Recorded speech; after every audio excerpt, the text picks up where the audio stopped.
great state of Ohio, where I believe in all my heart, that you are both going to carry this state for Donald Trump and to make sure his presidency is successful, you are going to carry this state for Rob Portman. And frankly, Rob Portman could not have a better opponent than the governor who consistently killed jobs, has no clue about the real world, and will bring good old-time liberalism back to the U.S. Senate. So get out there and work hard. Every one of you work hard for Trump, and you work hard for Portman, and we're going to have a big year, and Ohio is going to be right at the heart of that year.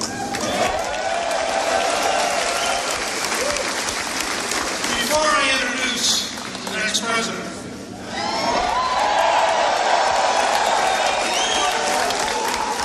as a former Speaker of the House who knew a little bit about Washington, let me say that I cannot imagine a more vivid proof of corruption than the steps that go from the Bill Clinton accidental airport meeting to the Saturday of the 4th of July weekend interview to the Tuesday after the 4th of July weekend conclusion based on the total non-analysis of the interview, to the Attorney General this afternoon announcing with great surprise that she accepts the FBI Director's total sellout of the American system. Is there a single person here who believes that if you had done what Hillary Clinton had done, that you would not be prosecuted? So they are once again making the case that there are two Americas. There's the corrupt Washington of the old order. Okay. I'm not lying. And there are all the rest of us. And I say to you, enough. Enough of the lies. Enough of the job-killing deals. Enough of taking care of the big boys while the rest of us had foreclosures. Let's go down the list. And enough of lying to us about a person who deliberately obstructed justice and any rule of law would today be facing a grand jury, not an election.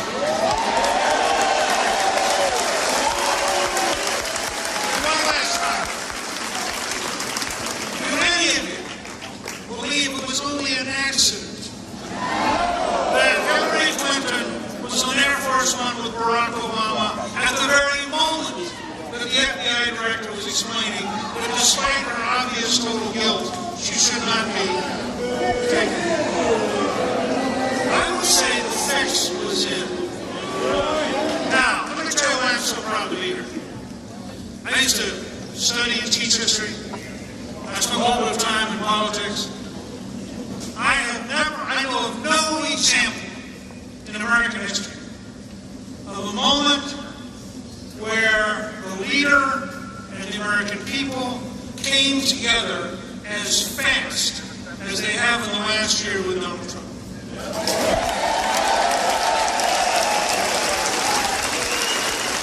I watched all these Washingtonians who just can't get it. I mean, they literally can't get it. So they write, Hillary Clinton spent X millions of dollars last month on advertising and Donald Trump spent zero. Well, that's because he's willing to meet with the news media. He's willing to come out and give these speeches. He's available on Twitter. And they don't get it.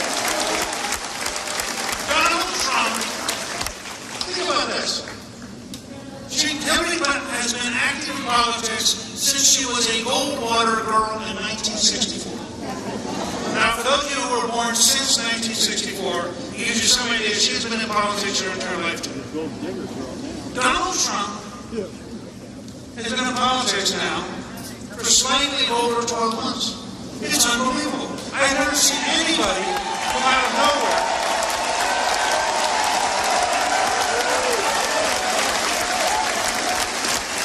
You know, and I can bounce from one of my buddies, Teddy Baker's here. few years ago to campaign for John. And I looked at all that. And I think about the people around. And by the way, your governor was a good friend of mine, although it's about time he get on the Trump bandwagon.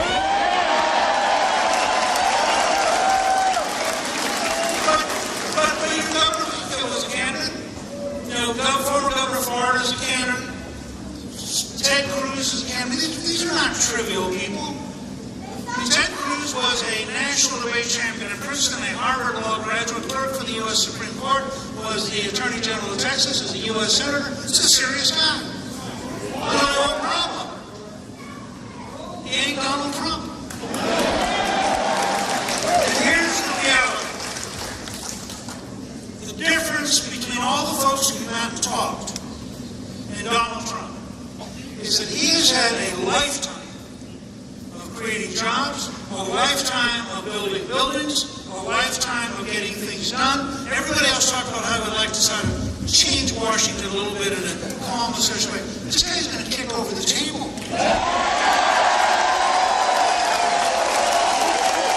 So, I want to give a great Ohio welcome to the next President of the United States, Donald Trump.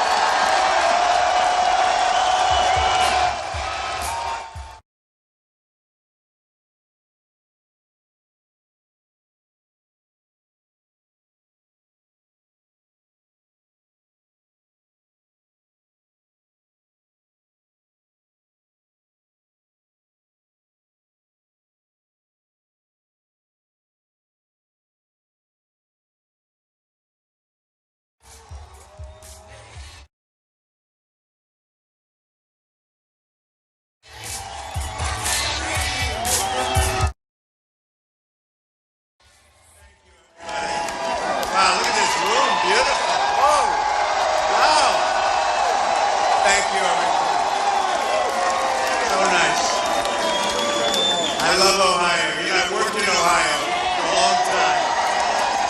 Right down the road, Swifton Village, great place. I came here with my father. We bought it, we fixed it, we made it beautiful, we sold it, made a lot of money. Then, after we left, it went down the tubes, but that can happen. It went down the tubes, but we did great. It was one of my early real estate deals, and it gave me a lot of confidence. So I can say that Cincinnati and Ohio gave me a lot of confidence, and here I am. I will say he endorsed me, and he's been terrific, but Rob Portman has really been good to me, and I appreciate it. And the senator's got a run against Ted Strickland, who has not done a good job for Ohio. One of my early real estate deals, and it gave me a lot of confidence. So I can say that Cincinnati and Ohio gave me a lot of confidence, and here I am.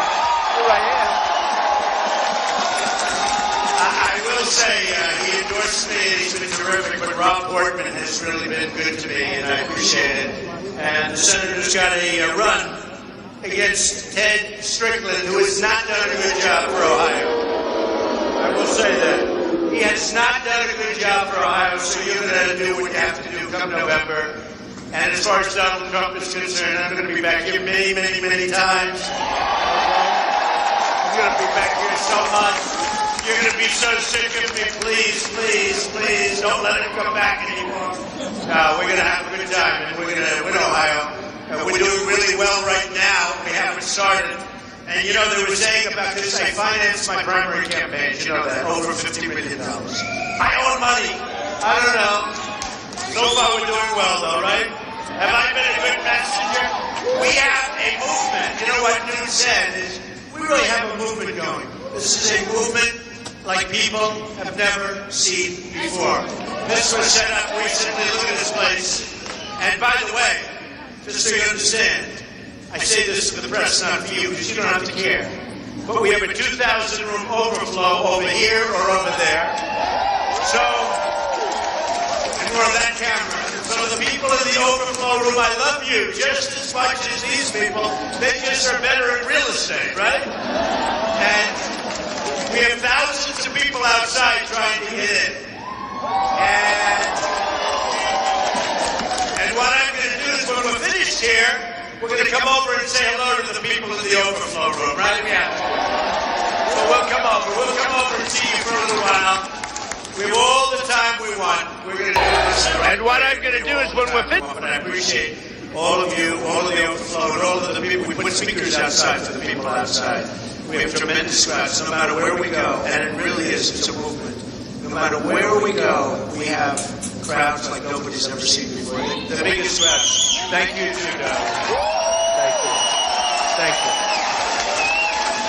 And I just heard the news, because it just happened, as you know, with the Attorney General of the United States saying, no problem.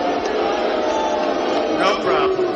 No problem. You know, I wrote out a couple of things about Hillary, crooked, something.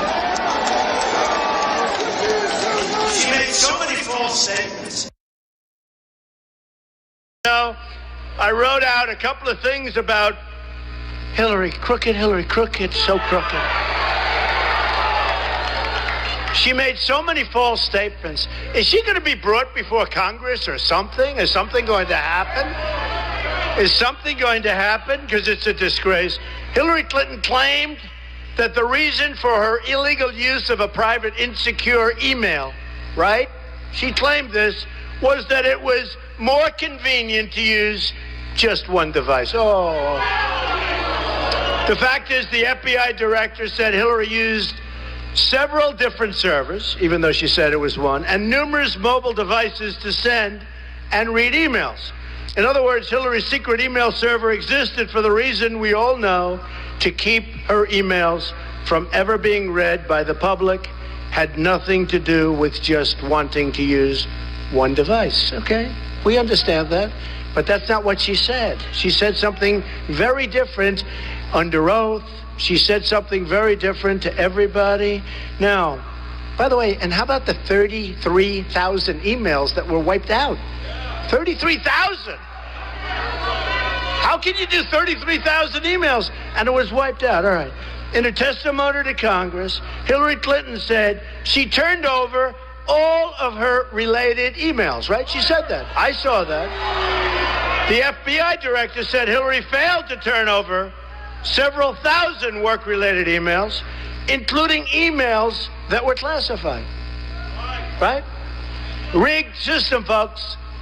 Remember, I used to say it. I'm the one that brought that word up. Now everybody's using it. Bernie Sanders is rightfully using it. Because honestly, what they did with him was not good. Not good.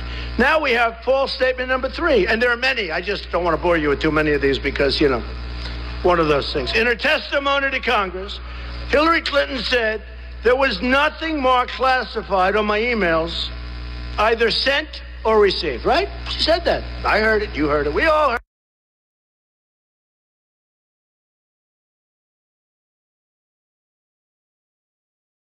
These are all lies. We say lie, lie, lie, lie. Lie. Dirty, rotten liar. Hillary said her private server. That's what it is. And you know, I'll tell you something, folks. I'll tell you something. You know when it's going to be censoring? In November, you're going to get out and vote. Because when you look at terrorism, when you look at her decisions, when you look at the fact that she has got such bad decision-making ability, when you look at what's gone on during Obama's years, look at what's going on with radical Islamic terrorism. We have a president and her, except that I sort of shamed her into it, okay? Just like I shamed her into not approving TPP, but if she ever wants, she can approve that so fast, and that will do to you worse than what NAFTA did to you, okay? But she has got bad judgment. And you know who said that? Bernie Sanders. That Hillary Clinton has bad judgment. And number one, it's illegal what she did here. But it's also bad judgment. What'd she do it for? She knows why. Most of the people here know why. False statement number 4. Hillary said her private server was secure, with numerous safeguards. They had no security breaches. No security breaches. Now they're saying everybody. Does anybody have her information? You know what's interesting? I've always heard that once an email gets sent, it's always out. You can really never wipe it out. I don't think anybody's looked too hard. Because when you wipe out 30,000 emails, I hear 33,000 actually. I hear two numbers, 30 and 33, pick your choice. What difference? When you wipe out 30,000 emails, 30,000. Now I've always heard that if you are in litigation and everything else, there's no way of really expunging those emails. You can't get rid of them. They're always with you if you have the right people looking. There are probably a couple of super geniuses in this room that probably would know exactly how to find those 30,000. I don't think they look too hard. Does that make sense to anybody? I've always heard you can find. You just can't get rid of them. Okay. The FBI director said it is possible that hostile actors gained access to Hillary's personal email account, and said she used a secure, and think of this, she used her insecure email account and the email while traveling. And then, in her testimony to Congress, Hillary Clinton said her attorneys conducted a rigorous review of her emails and said they went through every single email. But the fact is, the FBI director said the lawyers doing the sorting for Secretary Clinton in 2014 did not individually read the content of all of her emails before destroying them. What's going on? I mean, it's very sad. You know, it's very sad. More.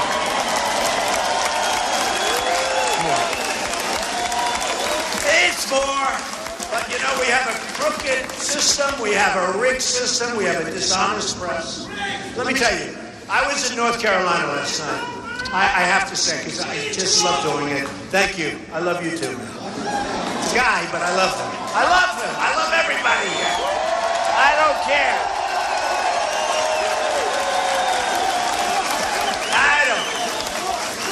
We have a rigged system. We have a crooked system. We have a crooked system. But I was in talk about the press, okay? I love talking about how dishonest they are. You're a Republican, you're a conservative. And I've heard it for years, but I had no idea. And when I was running and being, knocking out one after another, right? Am I doing a good job for you folks?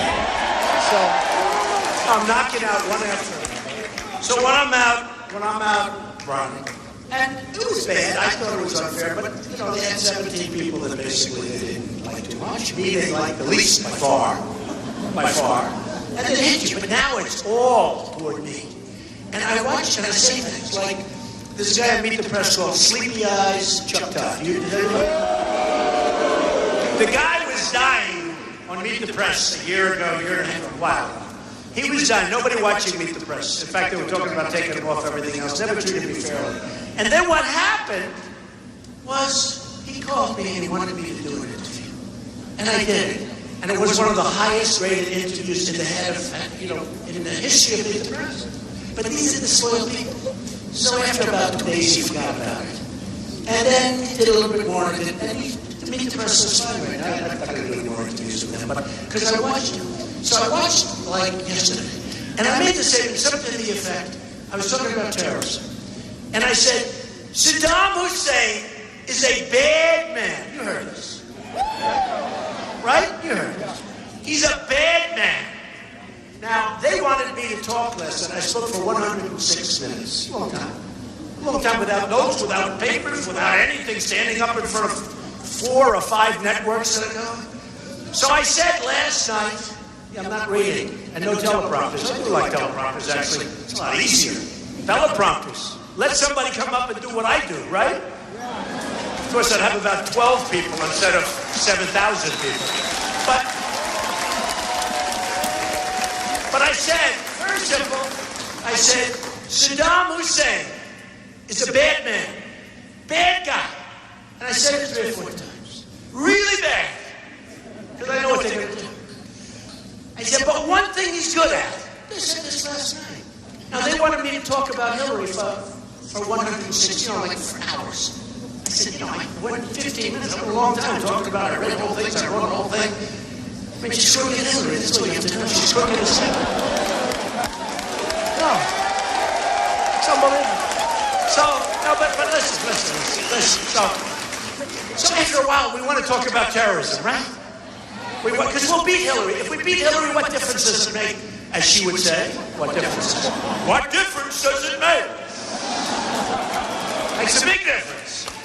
What difference does it make? Remember the famous statement, green dress? Okay. So, green dress? Yeah, green dress. She said green pantsuit. So look, listen. So last night I said, and it was an unbelievable crowd in North Carolina, standing ovations all over the place. But I said, bad guy, Saddam Hussein, bad guy. Then I said again, Saddam Hussein is a bad guy. But he did one thing well. He killed terrorists. It's okay. Just a quick second. But I wanted to emphasize, because I know if I didn't emphasize, they'd say, I like Saddam Hussein. So I said it, I think 3 times. Bad. In fact, I started repeating myself. I said, I don't like that. People are going to say, is that guy okay? So what happened? I said it very strongly. Bad person. Okay. Now it's over. And we talked about terrorism. We talked about trade. We talked about terminating Obamacare, replacing it with something great, which we're going to do. We talked about getting rid of Common Core and bringing our education locally and taking it away from Washington. We talked about borders. We talked about building a wall.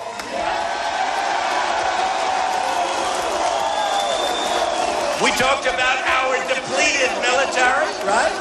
We talked about our very depleted military. Build a wall. Don't worry, we're going to build a wall. Don't worry about it. We're going to build it. It'll be a real wall. Such a low ceiling. Oh, we're going a lot higher.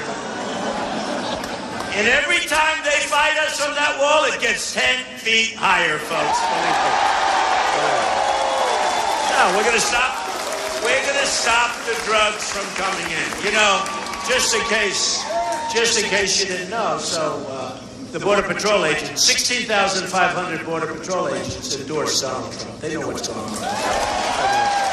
And their job is much easier now than when they're with me. Because when they're with me, they're going to be working hard. Right now, they just stand there and say, oh, going through. Hello. Going through. Welcome to the country, right? We'll take care of you for the rest of your lives. So it's a lot different. And also Sheriff Joe. We love Sheriff Joe. Sheriff Joe endorsed Donald right at the beginning. Right. So we have a situation, right, where we go on and we continue to go on and we continue to make speeches. So we continue to waste time because the politicians aren't listening, right? They're not listening. But I made a speech, and this speech last night was good. And what happened? I wake up in the morning, and you had to see this crowd. This crowd was unbelievable, the energy. But all the crowds are in. I wake up, I turn on the television.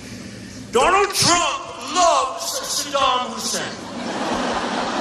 He loves Saddam Hussein. And I was just asked a question by the Cincinnati Enquirer himself. Mr. Trump, is it true that you love Saddam Hussein? I said something like that. So, you know. I said, that's not what I said. That's not what I said. So that's the narrative that goes through. And I actually put a press release out. And now the people that saw it say that was great. But they are liars. These are bad people. These are bad people. And what I did say is that he was good at one thing. He was really good at killing terrorists. He didn't wait around. You think they gave the terrorist trials that lasted 18 years? And then after 18 years, if they had the right lawyer, they erect a statue in honor of the terrorists, right? Not with Trump. So I said, bad guy, really bad guy, but he was good at one thing. He killed terrorists. Next day, Donald Trump loves Saddam Hussein. I don't love Saddam Hussein. I hate Saddam Hussein. But he was damn good at killing terrorists. And now terrorists, people that want to be terrorists, they go into Iraq. And I said last night, it's the Harvard. It's the Harvard University. It's the Harvard of terrorism. That's where you want to learn how to be a terrorist. You go into Iraq. before, boom, you're a terrorist, boom. Look at the problems we have right now. We are a very unsafe nation. We are allowing people to pour into our country. We're allowing people to pour into our country. We have no idea who they are. These are people coming from the Middle East. We're taking Syrian refugees. By the way, I have a bigger heart than anybody. And we'll work with them, and I'll get other people to put up the money, because we owe $19 trillion.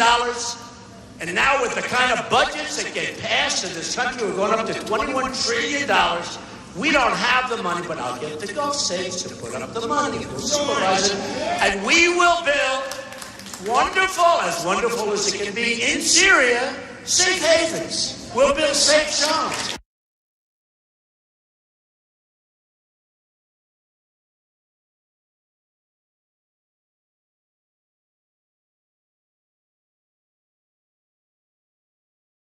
Moving people into Ohio, that very well this could be one of the great Trojan horses of all time. They're moving people into Ohio like nobody's ever seen, and everything.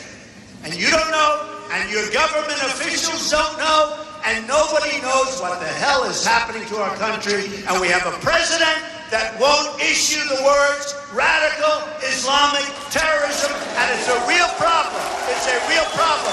And if you don't say what the problem is, you're never going to solve the problem, right? So I watch these media people, very dishonest people, and I watch that, and then I also watch, so I get these standing ovations. It was on all three. I think it was on Fox Live, and Fox was actually very nice to me, I must say. But it was on Fox Live, it was on CNN Live. CNN's terrible to me. No, they're dishonest. I mean, you ever see it where they'll have like 7 people?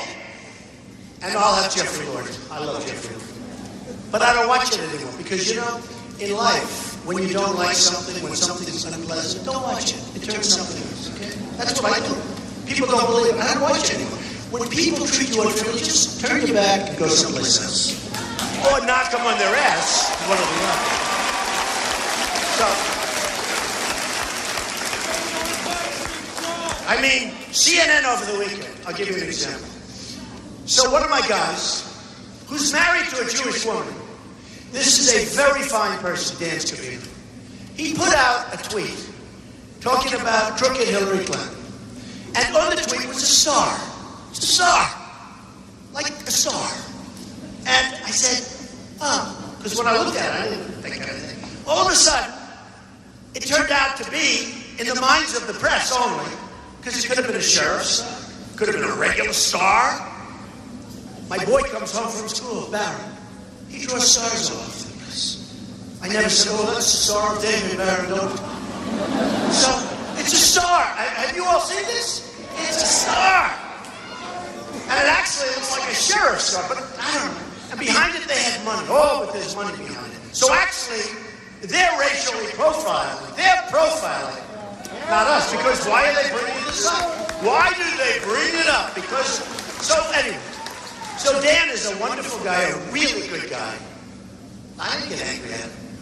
I said, Dan, it's a star. Don't worry about it. So CNN, from morning till night, bigger than the FBI, with Clinton, who's crooked as you know what.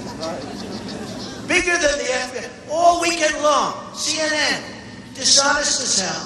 CNN, morning to night. I have tweets where they're saying, CNN won't talk about anything but the star. They say, it's the Star of David. All right? I have a son-in-law who's Jewish. Jared is a great guy. My daughter is Jewish. I have grandchildren that are Jewish. And I love them. I love them. And these are great people. Ivanka married a Jewish guy who's brilliant, who's wonderful, who's got a great heart. They have kids, beautiful kids, beautiful kids.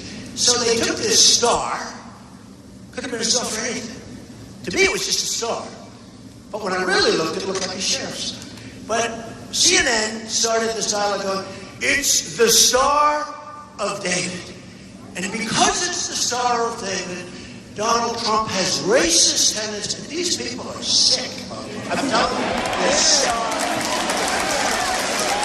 They're sick. And I'll tell you, someday I'm going to tell you the real story of CNN, but I'm not going to tell it yet. But they're sick. I don't watch it. Don't watch it. You know what? Don't watch it anymore. And I have to say, Fox is tough on me. Bill O'Reilly, a lot of these guys. But at least they're fair. You know, they're tough, but they're fair. And MS, nobody watches MSNBC, so I can't tell you. No, I mean, nobody watches it. But I think they're better. I hear they're better than CNN. Okay? They call CNN the Clinton News Network. Clinton. Think of this. But think of it, seriously. So the Star, which is the Star, not the Star of David. When they told me the Star of David, I said, you can't be kidding. How sick are they? Actually, they're the ones with the bad tendencies when they can think that way. They're the ones. Then they said, remember what I said, but there's money around the stars. And therefore, you know what that represents. These are sick people. They're bad people. They're bad people. And what you do is don't watch CNN anymore. I don't watch it anymore. I don't watch, and they done it. I like Anderson Cooper. I like a couple of the people. But mostly it's just negative. And they sit around the table. They talk badly about Donald Trump. What's to talk badly about? You know, it's very interesting.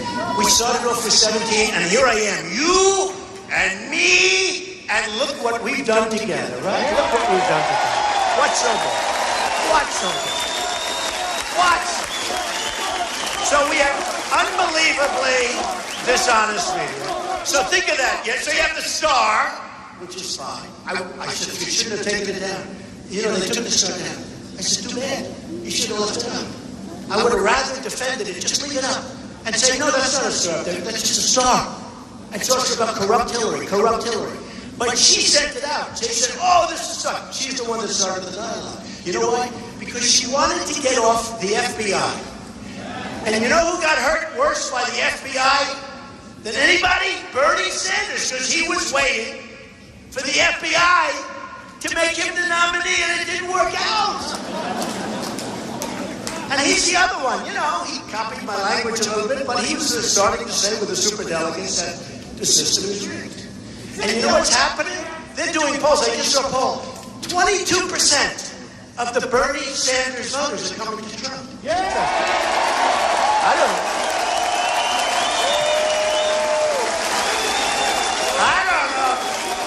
Who knows? And we're having a good time. Let me just say. The other thing I got criticized last night, I thought it was really one of the better speeches. No, hey, do I give a good speech? But I thought it was one of the better speeches. The place was packed. You know, they never show how many people. By the way, can you imagine if I ever had an empty place? It'd be the biggest story in the history of the news. The place was packed, right? Everybody was having a great time. Considering the subject is no good. Because the subject is about our country. And our country is in trouble. Between the debt, between the joblessness. And let me tell you, with the phony 5% numbers that you hear about unemployment, it's a phony number. It's a phony number. It's a number that when somebody looks for a job, and I don't want to have you raise your hand because you may be embarrassed. I'd be a little embarrassed. Somebody looks for a job, and they give up, and they're great people. They're unbelievable. They've worked all their lives. They can't find a job, right? And they give up. Now they're considered statistically employed. So we show this phony number. And on that I don't blame Obama so much, because frankly this was to make presidents look good and make politicians look good, which is not an easy thing to do. Okay? Because they want to show, oh, how wonderful the economy. So just as I was getting off the plane today, we announced trade deficit numbers for the month, which were like almost record-setting. We have trade deficits that are worse than ever before. All I've done for years is talk about trade deficit. I used to talk about Japan. Now I talk more about China, but it's still Japan. It's everybody. It's everybody. We don't make good deals with anybody. But last night I was talking about trade because I love it. It's my favorite subject. That and strengthening our military and taking care of our vets. They're my favorite subjects. No, they're my favorite subjects.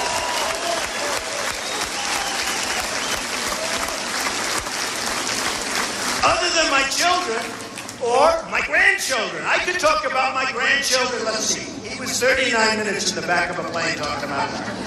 Ladies and gentlemen, the president is going to talk about his great wife. Well, I have two. He has two. I have 8. He has 2. But he talks about how long he has. I'll bet they're beautiful, 2 beautiful children. So he says, they're beautiful. They're really smart. They're really good. I love them so much. They're unbelievable. You know, one is brand new, beautiful little baby. Okay, after about a minute, what can you talk about? Oh, you can say, here's a picture, look. Okay, so that's 1 minute out of the 39-minute time, right? Then we talk about golf, right? So you say, Jack Nicklaus, who endorsed me, I love Jack, I love Jack. Wait, Jack. Did you know Jack endorsed me? Do you know how young Jack was when he won the Ohio State Championship? Jack Nicklaus. He is the greatest guy, and he's a friend of mine. And he endorsed me. I didn't ask for the endorsement. I don't want to do that. I feel like sort of guilty when I ask these people for endorsements. I don't want to do that. Jack endorsed me. I said, thank you, Jack. I appreciate it. He said, well, you're going to do a great job. You're going to shake things up. Now, when you talk about winners, is Jack a winner, right? Did you see U.S. Open was on the other day? I think Jack Nicklaus was in the top 10, like, I think it was 18 times. He was in the top. I've never seen anything like it. His record's unbelievable. He won it 4 times. Top 10, 18 times. This guy is a winner, right? So when I get endorsements from Jack Nicklaus, Bobby Knight,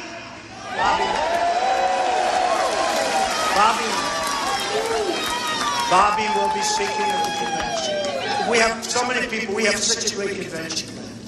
But I just have to go back. So it's a fun thing. So last night, everybody's been standing ovation, going crazy. Nobody talks about the crowd. Every time I go home, my wife says, how was the crowd? Again, they didn't show. I tell you, they only show when we have protesters. I love my protesters. Don't we have any damn protesters? Because when we have protesters, they can't. Oh, did you think you have one? No, he's friend or foe. Friend or foe. He's friend. Okay. But I love my protesters because the cameras spin around in angles you wouldn't believe. They do somersaults around, they look like a sausage. Because my first 2 speeches, I had no protesters. And every time I went home, big crowds. And every time I went home, I said, did you see the size of the crowd? No, I didn't. Now, you can hear the size. Like last night, you heard the size, right? Many, many more than the president and Hillary got. But, so people would say, well, I hear it. You know, they hear that burr, that sort of humming. Sort of, that's not like from 12 people. But we have this turn. So what happens is, last night, we had a great evening in North Carolina. We're going to win North Carolina. We're doing great. We're going to win Ohio. We're going to win. Yeah. By the way, the section I just left last week, wonderful congressman and his wife, I said to him, I don't want to embarrass anybody, but I said, did you endorse me? He said, even if I don't like you, I would endorse you. You know why, Mr. Trump? You have a 29-point lead in this section of Ohio. 29 points. I said, you're right, you have to endorse you. We're going to take care of our miners. And we're going to take care of our steel workers. Hillary's not. She's going to put you out of business because if she ever won, she would sign TPP, which will make NAFTA, which was signed by her husband, which is the worst, in my opinion, the worst trade deal in the history of this country, and it's not even close, signed by Bill Clinton. And he didn't suffer from it. It was everybody that followed him that suffered from it. Where your jobs are moving, I look at your jobs where they're moving down to Mexico, right? They're moving to Mexico. They're moving to Mexico. China's coming in, dumping the steel, making it impossible for your steel plants. They're devaluing their currencies. We do nothing about it. Folks, I'm going to do so much about it. It's going to be so much. It's going to be so much. It's going to be so much. So last night, we had this. And then I wake up and I hear, number one, I love Saddam Hussein. I hate Saddam Hussein. But I love Saddam Hussein according to the press because they're dishonest to sell their voice. And number two, and they said it very, very strongly.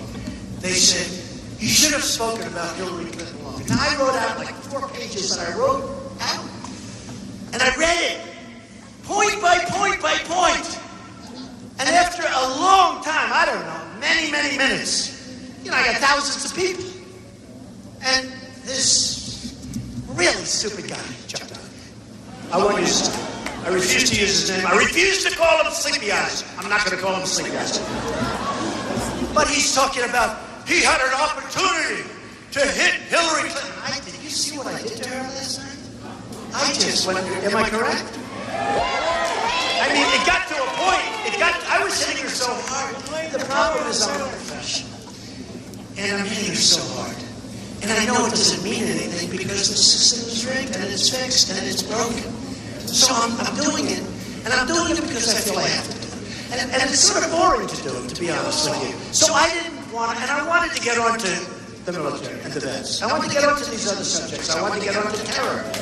Okay, because we are going to experience things that you won't even believe, folks. Watch predictions.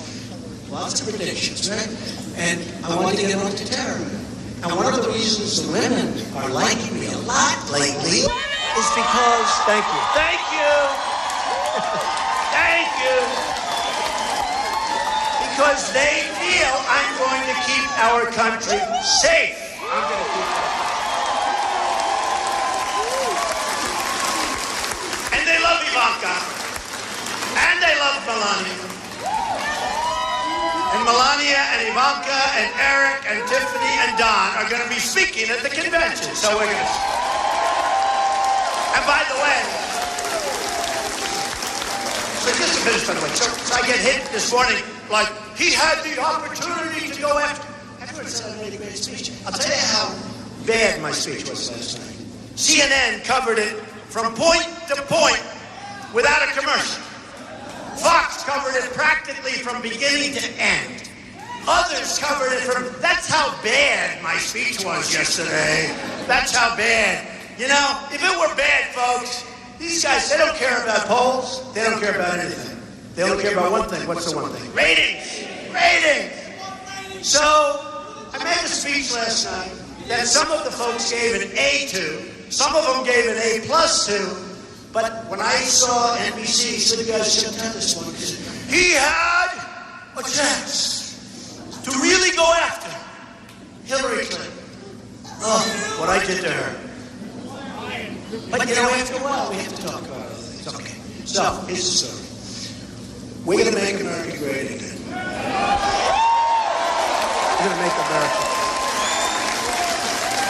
We're going to take our country back. For everybody, not for us. Not for this room.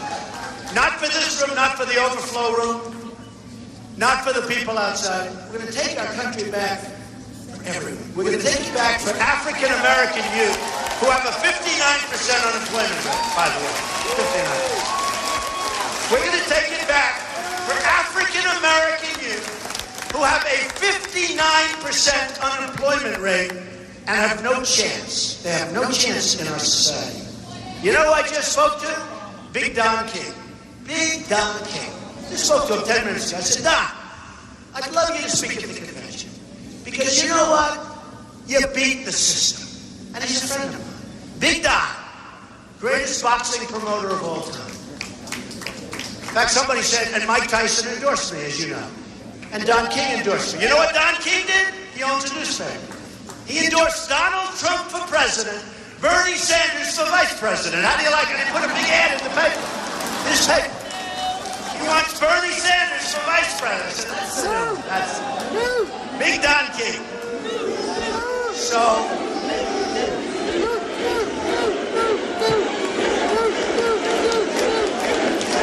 wow. I like that too. We like Newt. And I'll tell you why. Newt has been my friend for a long time. And I'm not saying anything, and I'm not telling even Newt anything, but I can tell you, in one form or another, Newt Gingrich is going to be involved with our government. That I can tell you. Okay? He's going to be involved. He's smart, he's tough, he gets it, and he says I'm the biggest thing he's ever seen in the history of politics. Now, Newt's going to be involved if I can get approval from his wife. That may be tough, but that's okay. And you know, I have somebody else very special. So I have wonderful children, and you know, I'm lucky. They were smart. They were born smart. Okay, they were smart.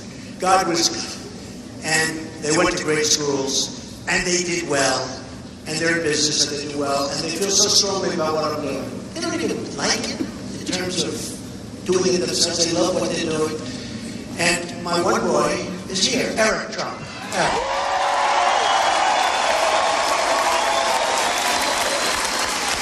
And I'm very proud of Eric.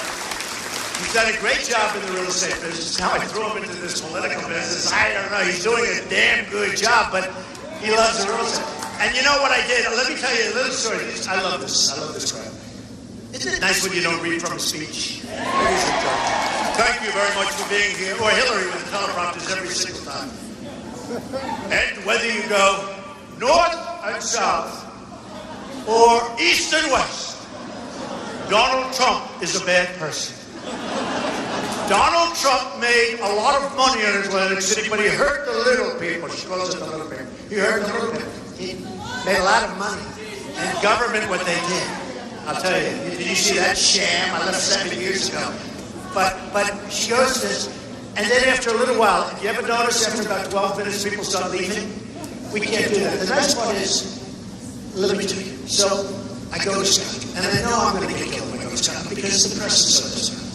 I went there to make sure that my boy, who I bought Turnberry 4 or 5 years ago, and we're doing this massive renovation, just like we're going to be opening the old post office in October. We're a year ahead of schedule. I could open it sooner, but I want to get it as close to the election as possible. Does that make sense? In fact, I was going to open it in August.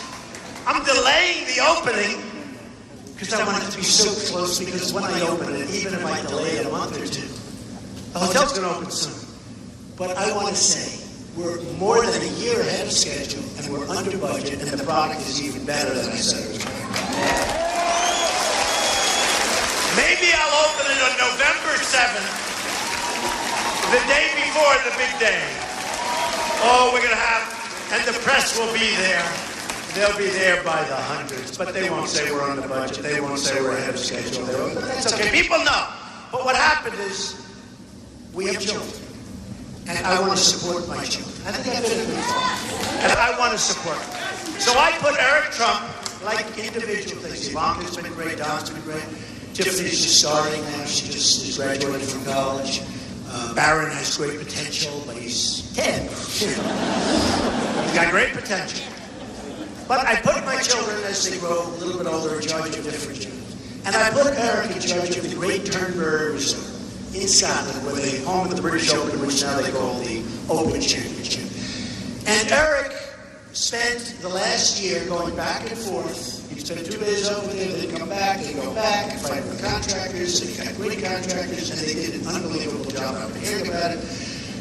So I said, you know, if I go over there, these dishonest, horrible human beings are going to say, Trump went over to play golf, Trump in the middle of a campaign. I can't do that, but I have to support my children, right?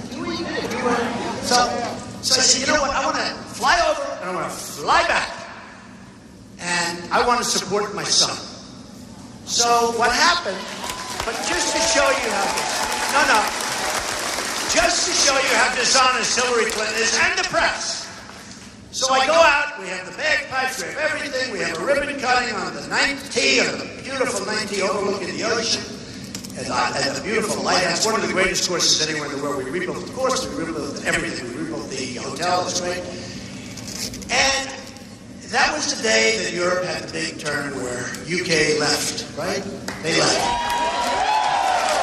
And I said, not bragging, but I have a pulse, right? That's what we need. We need somebody with touch. We have horrible people that have no touch, no brain, no nothing.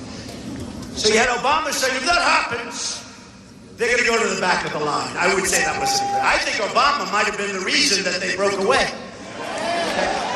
He doesn't help them. He actually said that the UK is going to the back of the line. Not a nice statement. Not a nice. Can you imagine if I said that? The back of the line? Oh, would I be killed for that statement? So he said they're going to the back of the line. Okay. Bottom line is, I say, ask me a lot of times. I said, no, I think they're going to break away. I think they want their independence. I think they're going to break away. I see what's happening with the migration. I see where countries are being forced against their will to take these people that don't want them. And in instead of building these wonderful places where they can ultimately go back to their homeland, where they want to be anyway, they're just being forced. Germany is a disaster right now. Sweden, parts of Sweden, I mean, things are really bad. So I said, I think they're going to, and by the way, the odds were 20% that I'd be right, 20%, because they said it's not going to happen, they're going to approve, and that's going to be the end of that. I was right. They broke away. They broke away. And then the next day they said, oh, Trump was right, the same thing could happen in the United States. Let me tell you, we're going to be right the second time, folks. Because we're tired of incompetent people. We're tired of incompetent leadership and incompetent people. And Hillary Clinton, I said, bad judgment, she's incompetent, okay? She's incompetent. The only good thing she's ever done is get out of trouble when anybody else would have been in jail by now. That's the only thing that I've ever seen her do. That was a great job. I got to give her credit. I got to give her credit. I got to give Bill Clinton credit for going to that plane and saying for 39 minutes he talked about his grandchildren and he talked about golf. There's no way you can do that. I told you, 2 minutes for the grandchildren, 2 minutes for golf. We got 35 or 36 minutes left. What are we going to do? Let's talk about Hillary. And Hillary then talks about, I think I'd reappoint the Attorney General. And you're waiting for a decision by the Attorney General. And you're saying you're going to give her a job. You're not allowed to do that. That's bribery, folks. And then the Attorney General comes out, as Newt said, but the Attorney General comes out. And the Attorney General says, no charges. That's bribery. What are you saying? It's bribery. You're not supposed to. She said she's going to reappoint the Attorney General, and the Attorney General is waiting to make a determination as to whether or not she's guilty. And boy, was that a fast determination. Wow. Should have waited, at least waited a little bit longer. Don't just come out with 1 or 2 sentences. Talk about it a little bit. So look, again, trouble. So here's what happened. So I go to Scotland. Beautiful, the weather was beautiful, the waves are crashing up on the rocks. We're opening the course, getting ready to cut a ribbon. We have so many press. We had over 400 Hope, the legendary Hope. How many? 400? 450. It was unbelievable because they were all there for Brexit. And they were all there to see what was going to happen. Will the UK break away? And now that's about 6 hours old, so they're bored. They want the next story. So the next story is Trump. So I go there. And all of a sudden I start hearing these things. What's Trump doing in Scotland? Well, he's playing golf. Okay. So I have a news conference. It was a great news conference. Even Newt said that was a great news conference. Right? I did a good job there. When Newt says I did a good job, he's a very critical guy. He sometimes says I don't like what he's saying, but there I did a good job, right? Newt. So let me just tell you. So I'm answering. I said, any questions? So I'm not talking about any questions. And the place was crazy. The cameras, I'm telling you, we had as big a group of media as you've ever seen. They all drove up, from London, different places. Everybody just converged on there. So I'm taking questions. One of the questions was, Mr. Trump, if the pound goes down, how will Turnberry do? So I say, I didn't bring this up. I said, look, here's what happens. If the pound goes down, Turnberry will do very well because a lot of people are going to travel to the UK. They'll come to Scotland. Turnberry's going to do very well if the pound goes down. Okay, period. That's it. I answered the question. Next day, it's in an ad by crooked Hillary Clinton, and I'm all over the place. But they don't show the question. Here's the thing. Did you hear Donald Trump? All he talked about was his reserve.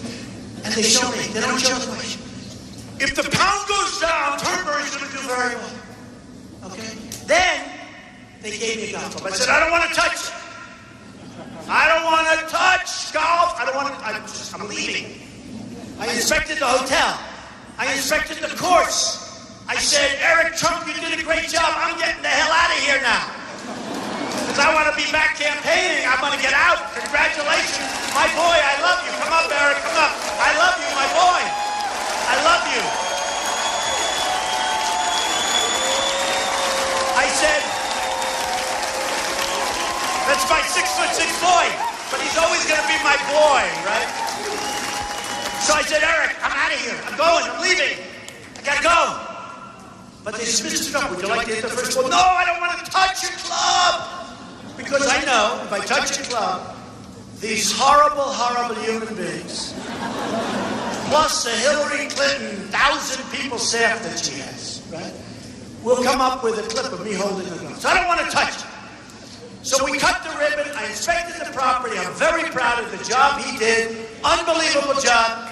And I went around and I got out of there. I was in Scotland one night. That's not easy. You know, it's a long trip, right? I was there one night and I was out of there. So here's what happens.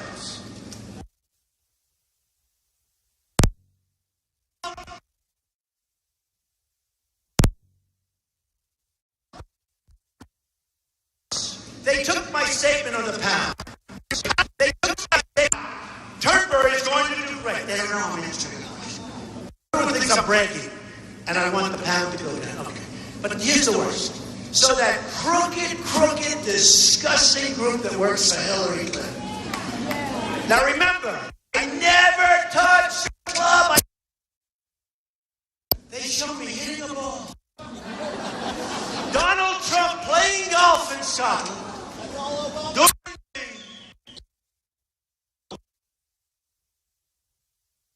And they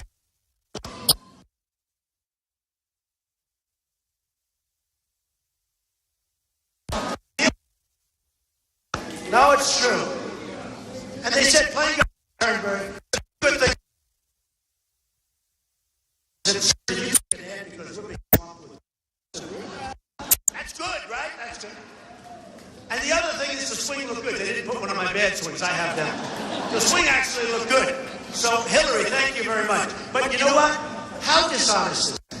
So they showed me playing golf. Turnberry. So two good things happened after. Number one, the head of Turnberry called me up and said, "Sir, did you take a hand because we're being swamped with business?" I said, "That's good, right? That's good." And the other thing is the swing looked good. They didn't put one of my bad swings. I have them. The swing actually looked good. So, Hillary, thank you very much. But you know what? How dishonest is that? So they showed me playing golf at Turnberry, and I didn't play golf. It was 2 years. The picture was 2 years old. Or more. In fact, it was more. You know how I can tell it was more? I was even thinner. I said, man, I like that. Actually, I never went to because I love the swing and I looked in. Well, growing with it. Okay. But I just want to say, this young guy, my daughter, my other son, Don, my wife who puts up with a lot with all of that we're going on. I mean, this is big stuff. This is big stuff. But my family has been so, my sister, who's incredible, my sister, who's a federal judge, Court of Appeals, my other sister, Elizabeth, my brother, Robert, who's a great guy. I have one brother who passed away, but I have great children. Tiffany has been so amazing. My kids, my family have been so unbelievable, and this is not easy for them. They go out, mostly people love it, but some people don't. You know, the one thing that's interesting, and I told this to Eric on the plane, my wife said, you know, when you go out, everybody loved you. Now most people love you, but there's people that don't. You never had those people before. I said, we have to make America great again. And ultimately, hopefully, my biggest dream is to have those people love me too. Not because of me, but because we're going to do such a great job. So, I'll introduce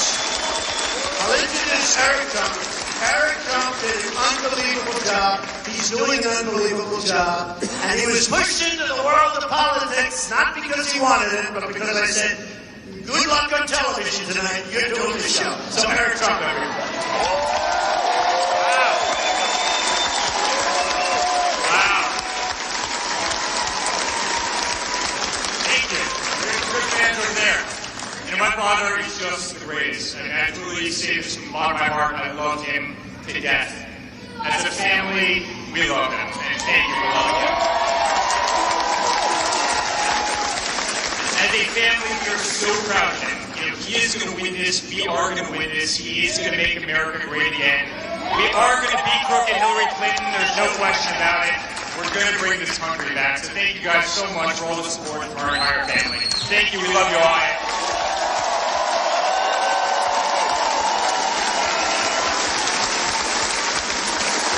Thank you, Eric. Thank you. Thank you to your brothers and sisters. Thank you, everybody. The family has been just incredible. So when I was getting off the plane, I just wanted to tell you a couple of good things, a couple of bad things, and about the country, what's going on. Terrorism is at just a horrible, horrible level.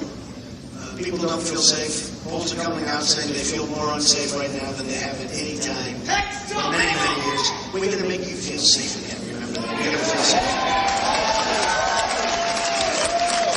I'm very, very proud of the fact that when we ran, that in the history of the Republican Party, you got the most votes ever by a lot, almost 14 million votes, more than anybody that's ever run. The Republicans, in terms of the primary voters, final count, 62% up from 4 years ago. It's unheard of. That's an unheard of number. That is an unheard of. Did you know that, Newt? That is an unheard of number. The Democrats, there was a mosquito. I don't want mosquitoes around me. I don't like mosquitoes. I don't like those mosquitoes. I never did. Okay, speaking of mosquitoes. Hello, Hillary. How are you doing?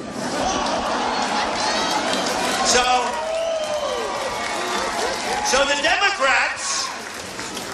Democrats were down with all the Bernie Sanders stuff and everything you hear and this. By the way, our crowds are so much bigger than it's not even close. But with all of the things you hear, the Democrats are down 21% from 40%. There's no real enthusiasm. They had enthusiasm for Bernie, but Bernie was outflanked by the establishment. He was really outflanked, but he never had a chance. And frankly, I wouldn't have had a chance except we were winning by such large numbers. If we didn't win, I mean, Florida, 21-point victory, won 66 of 67 counties. New York, Pennsylvania, Connecticut. You look at all of these different places, Rhode Island, Maryland, Delaware. We had a group where we won every single county in every single state. In California, I got 78% of the vote, and there were still lots of names on there. And you know, when you have the largest number of votes in the history of the Republican Party, and we had 17 people running, folks. That's a big difference as opposed to 2 or 3 or 4. We had 17 people. So it's impossible to win that number when you have 17 people. We won easily. More than Ronald Reagan, who we love. More than Richard Nixon, more than the Bushes, more than Dwight D. Eisenhower, who did have a lot to do with the Second World War, like to in all fairness, right? So we had a great thing, so that was a great thing. The bad part is this. In coming off the plane, I heard that our trade numbers are a disaster. A disaster. Getting worse than ever before. We're losing so much money. We have trade deficits that are so massive, not only with China, not only with Mexico, which is massive. I take my hat off to the leadership of Mexico for the job they've done on us. They treat us like we're babies. They treat us at the border and with trade. You ever see the companies that are moving to Mexico? I think I won Indiana largely because Carrier Air Conditioning Company. I love Indiana. Well, I also won because of the great Bobby Knight, right? Bobby Knight.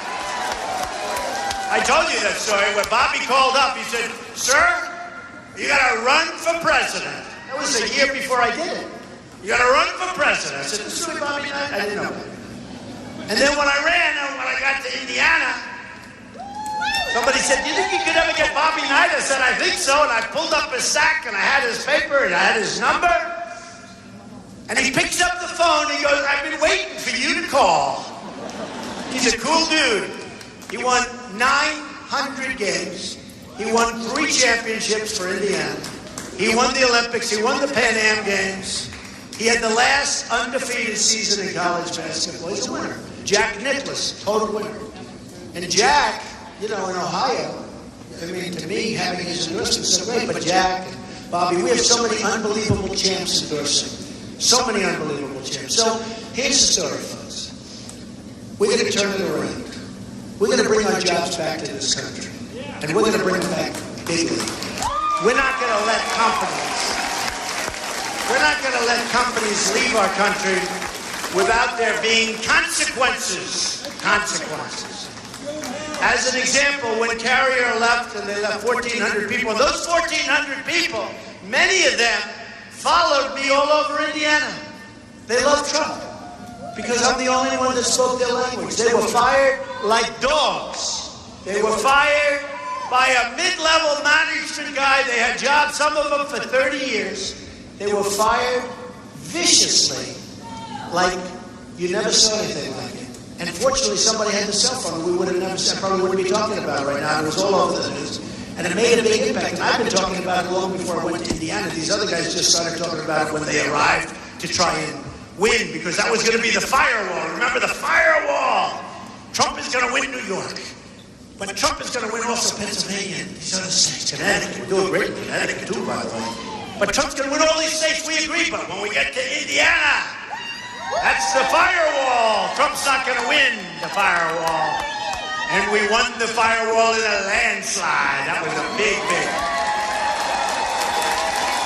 And then everybody just said, you know what they said? We just can't take it anymore. We're leaving. They're gone. And that was the end of that, right?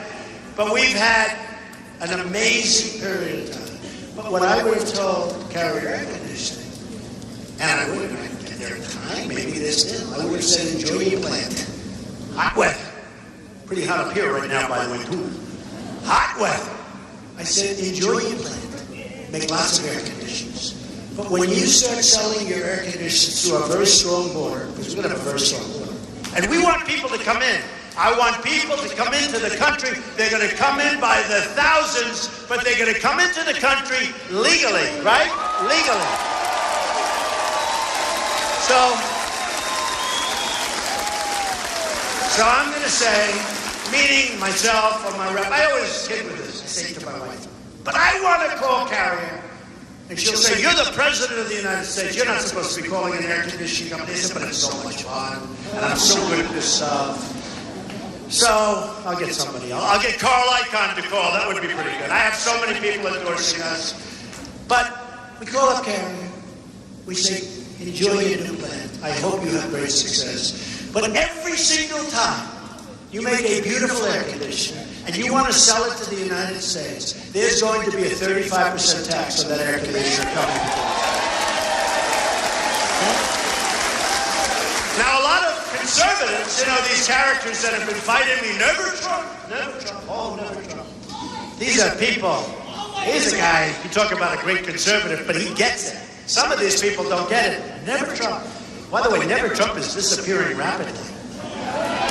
You heard about the 51 million? Anybody? 51? Raised $51 million. 51 million. Even Newt couldn't believe that. Right, Newt? $51 million raised. Okay, so here's what's going to happen. And I just started really in the middle of, listen to these two, sounds like a football game. Newt. I don't know, Newt, are they booing or are they saying Newt? It's one of those names, right? No, they love Newt. Do love Newt. We all love Newt. Newt gets it. I'll tell you one thing, folks. I'm not saying it's Newt, but if it's Newt, nobody's going to be beating him in those debates. That's for sure, right? Nobody. Nobody's beating our Newt in the debate. Yeah, we raised $51 million, and the Washington Post actually had a good story for the first time in a long time. They gave a great story. And it said 51 million. They gave, nobody can believe it. And I only started like mid-June because they were beating me up. They said Trump was down. And I'm raising the money for the party. And I'm putting up a lot of my own money. Like I put up over 50 for the primaries. I'm putting up a lot of my own money. Okay. But here's what's going to happen, folks. Here's what's going to happen. We're going to be so successful. And when people call me pundits, people that right up here on these platforms, look at all these people. Oh, I can't say it. Look. One of them called, who's here today, and said, Mr. Trump, what you've done is incredible. Sir, and this is a pretty liberal guy, I was surprised he called me sir. Sir, what you've done is absolutely incredible. And honestly, I said, you know, it's not so incredible, I haven't won. They said, no, you don't have to win. You don't have to win. What you've done has never been done before in the history of politics. It's incredible. I said, let me give you a little clue. If I don't win, meaning the one person left, then I've wasted a lot of time and a lot of money. I haven't done a damn thing. That's the way I feel about it. That's the way I feel about it. Because we're not going to be able to lower your taxes. We're not going to be able to get you good health care. We're not going to be able to save your Second Amendment, which is under siege, by the way. And the National Rifle Association, the NRA, endorsed me with the earliest endorsement they've ever given to a candidate. Okay? And Hillary Clinton wants to take your guns away. She wants to effectively abolish the Second Amendment. That's why they gave me the early endorsement. Because she is unthinkable for the NRA. Unthinkable. But all of these things are going to happen. So let me just finish by saying the following. I love Ohio. I love the people of Ohio. Go out and vote for Rob Portman. He's been terrific. Go out and vote for Rob. But I love the people of Ohio. And we're going to start winning again, folks. We don't win anymore as a country. We don't win on trade. We don't win with the military. You know, when I was young, we never lost a war. All of us. A lot of you my age. When we were young, I still feel young. Do you feel young? But when we were young, we never lost a war. They used to say, we've never lost a war. Now we never win a war. We never win a battle. We never win anything. We have these idiots that get on television. We are going to attack ISIS in 48 hours. And when we attack, we're going to hit them from the rear. And we're going after Fallujah. And that will take place in exactly 2 weeks. And after that takes place, we're going to Ramadi, and we will hit them. Now what happens is they say, I mean, the only problem is they can't believe anybody's so stupid to be saying all this stuff. So sometimes they don't believe it, and we can get away with it. Can you imagine, Newt, the great General George Patton getting on television to say when we're leaving Iraq? We are leaving on this date. So the enemy goes back and they say, nobody can be that stupid to say that. They don't really believe it, but you know what? Just in case Obama's serious, let's just pull back. Hey, you know, they don't want to be killed. Don't kill yourself. You know, they talk about they want to be killed. They want to, trust me, they can live, they'd rather live. They'll have their time. But you know what? Pull back. Pull back. So now they pull back, and he left it that day. He didn't leave anybody behind. I didn't want to go into Iraq from the beginning. I said you're going to destabilize the Middle East. But once you go in, the way he got out was unbelievable. Draws the line in the sand. The line in the sand is a violation. The line in the sand doesn't mean anything. Nothing means anything. We have a president who's terrible. We have a president who's right now, what he wants to do is all he wants to do is campaign. He wants to get fun campaigning. It's a good time campaigning. I want a president that's going to be focusing on knocking the hell out of ISIS. I want a president that's going to focus on making great trade deals so that China and us, we don't have a $505 billion a year trade deficit. I want a president that's going to create strong borders. I want a president that's going to keep criminals out of our country, people that kill us, people that are going around shooting people in the back. Jamil Shah, great, a friend of mine, Jamil, shot in the face by a person that shouldn't be in this country. Kate, San Francisco, shot in the back by somebody that was thrown out of the country 5 times and probably got forced back in. We're going to have a safe country again, folks, and we're going to start winning again. We're going to win, and we're going to win so much, and I'm telling you, and I have fun saying this, but there's nothing fun about it because of what's going on. But we're going to win so much that the people of Ohio are going to call your representatives. They're going to call Matt Borges, head of the Republican Party, good guy, by the way. Matt, you better win Ohio for me, Matt. They're going to call Matt. They're going to call Rob. They're going to say, you have to see the president. We're winning too much. We can't take it. We're not used to it. We're not used to winning this much. We're winning with our military. We'll knock the hell out of ISIS. We're winning for our vets. We're winning with health care. We're winning with the border. We're winning with the wall. We're winning on our Second Amendment.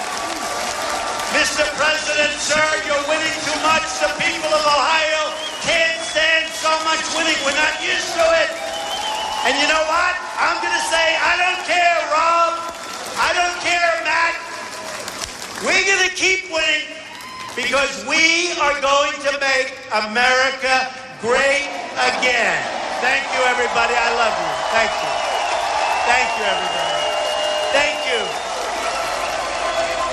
Thank you, Ohio. Thank you, Cincinnati. I love Cincinnati.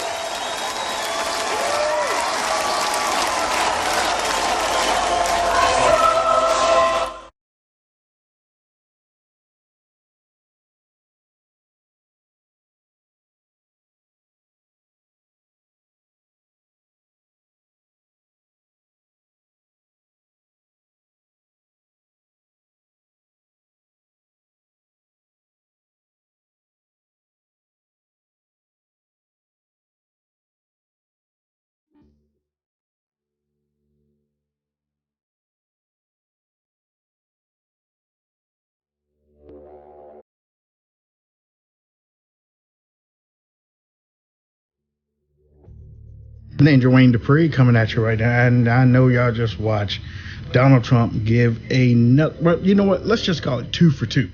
Let's just call it 2 for 2. 2 nights, 2 great speeches. Donald Trump is on his game right now. And my name is Wayne Dupree of the Wayne Dupree Show here on the Right Side Broadcasting Network. We're going to be taking your phone calls tonight at 9 p.m. Eastern Standard Time. So if you want to call in, whether you're liberal, conservative, Republican, Christian, atheist, whatever, if you want to call in and you want to talk to us, you can talk to my top-notch squad. We're going to be here from 9 to 10. And guess what? We got a special guest. We have one of the best Trump supporters ever in Scott Baio. That's right, Chachi, but he'll be with us tonight. He's going to be, if amongst all the other interviews that we have been taking on this show, he is very passionate about this country and he doesn't hold anything back. So for all of you that watched the Ohio speech with the future president of the United States, Donald Trump, why don't you join us tonight? Okay, join us tonight, and we will be, again, taking phone calls, 202-470-6738. We got Cam Nelson, we got Hutch Bailey Jr., we got Cole McNeely, and we're going to be taking your phone calls, man. So do what you can do. Get your dinner out of the way. Or if you want to eat dinner and watch us, well, turn off Megyn Kelly. You don't need to be watching Megyn Kelly. It's Wayne Dupree Show at 9 o'clock, Sean Hannity Show at 10 o'clock.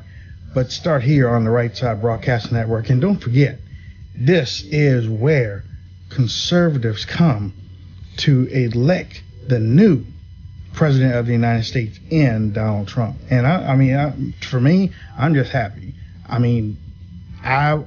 I just want to get in it right now. I just want to get in it right now. I'm going to tear Hillary Clinton apart. I want to tear her lies apart. You know she's a liar. I know she's a liar.